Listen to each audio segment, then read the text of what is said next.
ఉల్లి రైతుకు ఒక్క రూపాయి కూడా నష్టం జరగకూడదని ఎన్డీఏ ప్రభుత్వం భావిస్తుందని మంత్రి నిమ్మల రామానాయుడు అన్నారు. వినియోగదారుడికి భారం కలగకుండా మేలు జరిగేలా కూటమి ప్రభుత్వం పనిచేస్తుందని చెప్పారు.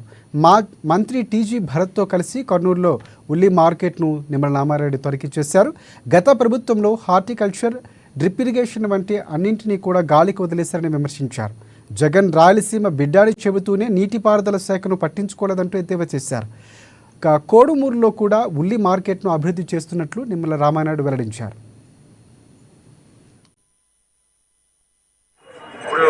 జనసేన, బీజేపీ, ఎన్డీఏ ప్రభుత్వం రైతు పక్షపాతి ప్రభుత్వం.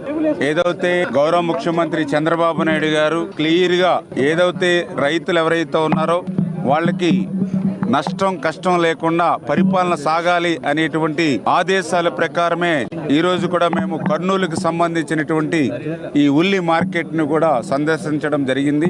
ఏదైతే ఇక్కడ కర్నూలుకి పెద్ద ఎత్తున యార్డ్కి వచ్చేటువంటి ఉల్లి అంతా కూడా పర్టికులర్ గా మరి కడప, మరి కర్నూలు, అనంతపురం సరౌండింగ్ జిల్లాలతో పాటుగా ఇంకా ఇతర రాష్ట్రాల నుంచి, తెలంగాణ, మహారాష్ట్ర నుంచి కూడా కొంత ఉల్లి ఈ యొక్క మార్కెట్కి పెద్ద ఎత్తున తరలి వస్తున్నటువంటి పరిస్థితిని మనందరం కూడా చూస్తూ ఉన్నాం.